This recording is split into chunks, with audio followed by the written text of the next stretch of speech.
All right, so when pendulums reach equilibrium, they don't stop.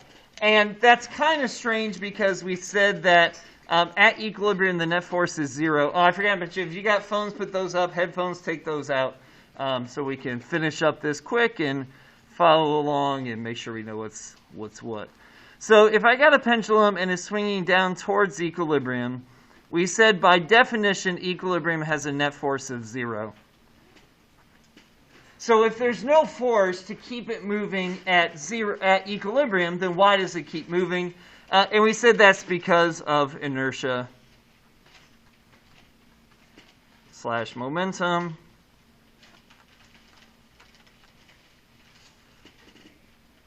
So objects in motion remain in motion. Objects at rest remain at rest unless acted on by a non-zero net force.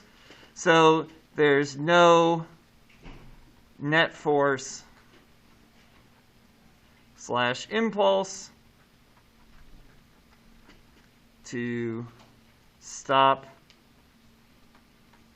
the pendulum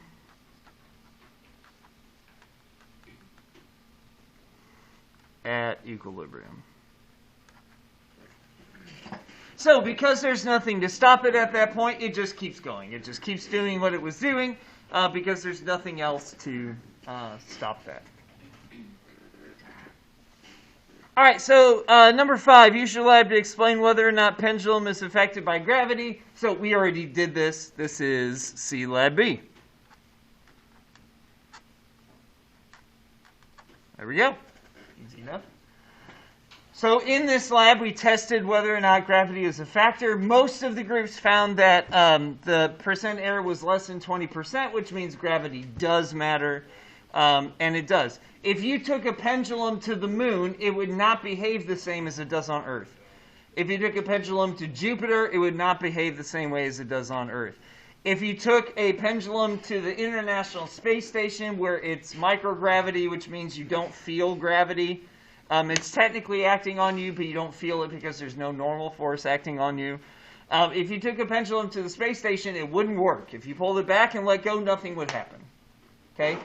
Because there has to be an accounting for gravity. Which brings us to number 6. What's the equation for the period of a pendulum? So the equation is this. Period of a pendulum is equal to 2 pi times the square root of L over G. Okay? This equation is actually rather nasty to try to set up. As far as a nasty, like to figure out where the equation comes from. So I'm not going to do that for you. If you're interested, I can kind of walk you through and explain it a little bit. But it has to do with how side-to-side motion and this back and forth of a pendulum is part of a circle, and it gets more complicated from there. Just as a reminder of the different parts, so T is period. The P is to remind you it's a pendulum, because we will do this for springs also. L is length. And that's the length of the spring. And G is the acceleration due to gravity.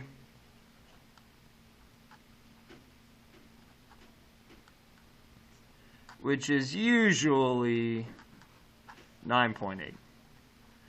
If you're not on Earth, it won't be 9.8, but as long as you're on Earth, it's 9.8.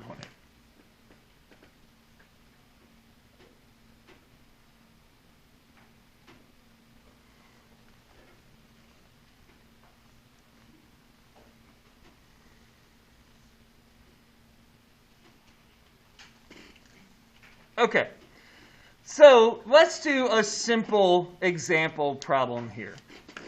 Okay, a simple example here. So, what length, and I apologize for not having this one written in advance. What length of pendulum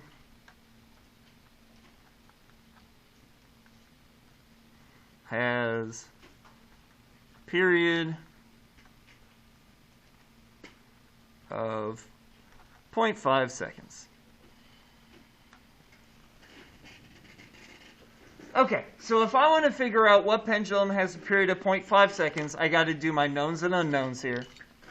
So I know that what length, so I'm solving for L, of a pendulum has a period of 0.5 seconds. Now, notice it didn't say anything at all about gravity, so if it doesn't say anything about that, you just assume it's 9.8.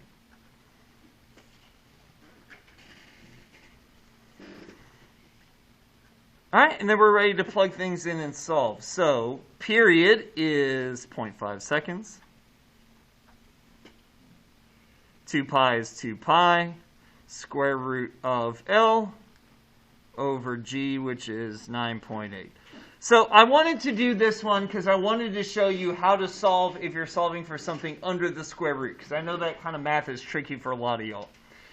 So the first thing I do is I multiply 2 pi together. Now, you don't necessarily have to do it in this order. There's actually a near infinite amount of orders that you can do these in. But I'm just going to go ahead and figure out 2 pi first. So 2 times pi is 6.28. All right, I need to get that 6.28 away from this square root of L business. So I'm going to divide that to the other side. So divide both sides by 6.28.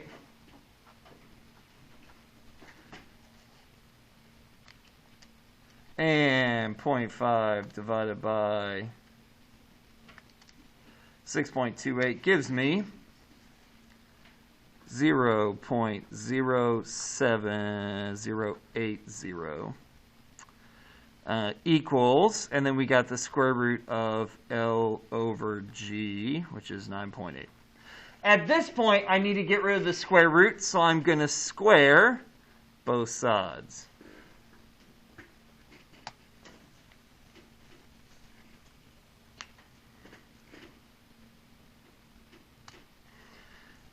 When I square this number here, I get 0.006. When I square a square root, I just get L over 9.8. I need to get L by itself, so I'm going to do the opposite. It was divided by 9.8. The opposite would be multiplied by 9.8. And finally multiply my 0.006 by 9.8, and I get 0.062. This would be meters is length. And I know that seems really small, but that's 6 centimeters. A half a second period is very quickly back and forth to both sides. So it makes sense that it would be a very, very small number for the length. Yes?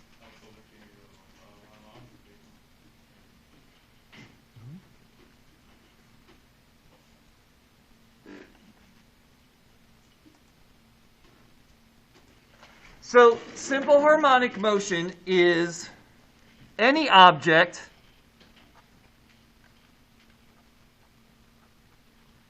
that is periodic. Okay? Periodic means that it takes the same amount of time to do a motion over and over and over again. Okay? So several of the people said that it has to be like a consistent motion, okay? Consistent pattern. So it has to be periodic. It is oscillatory or oscillatory. So we said an oscillation was a back and forth motion. Several people mentioned back and forth motion. It has to have some sort of back and forth motion. Okay?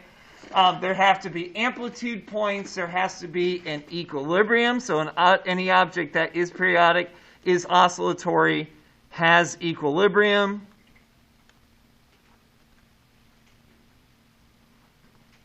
That was mentioned by several people. The only thing that wasn't mentioned that does need to be present is has a restoring force.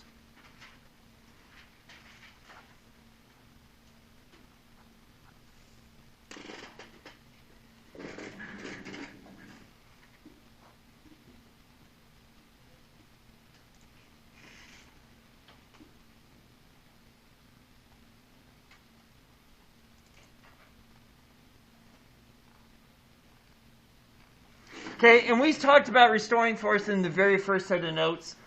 We said a restoring force is a force that tries to bring an object back to equilibrium.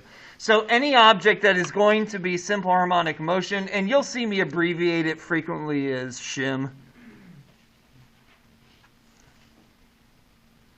Anything that's going to be simple harmonic motion has to be periodic, oscillatory, has an equilibrium position, and has a restoring force. So pendulums are periodic. It took your pendulum the same amount of time to go back and forth every time. It was oscillatory. It went back and forth over and over and over again. It had an equilibrium position. There was a point where the net force on it was 0. And it had a restoring force, in that case, mostly gravity and tension trying to bring it back to equilibrium. Okay? Let's do an example of something that is not simple harmonic motion. An example of something that is not simple harmonic motion would be a kid on a merry-go-round. Okay? If you spin a kid on a merry-go-round, first of all, it is periodic. The kid goes around the merry-go-round the same amount of time to go around each rotation. However, it is not oscillatory. Okay? It is not a back and forth. It's an around thing. It does not have equilibrium. Right? There is not a place where the net force on the kid is 0. Because when you're talking about a rotation, so this is a top-down view. If I'm looking at this merry-go-round that's rotating around like this, there is always a net force. I apologize, I wrote this super small.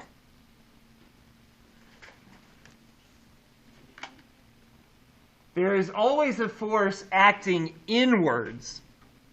And so there is not a place where the net force is 0. There is always a net force in the whole time. And because there's no equilibrium, there is no restoring force. Restoring force is a force to bring an object back to equilibrium. There is no up force trying to bring a kid on a merry-go-round back to equilibrium. You can say to yourself, well, what about the kid is stopped? Well, when the kid is stopped, it's not periodic anymore. So no matter what situation happens with the kid on the merry-go-round, it's always going to be problematic. It's never going to be truly simple harmonic motion. Okay?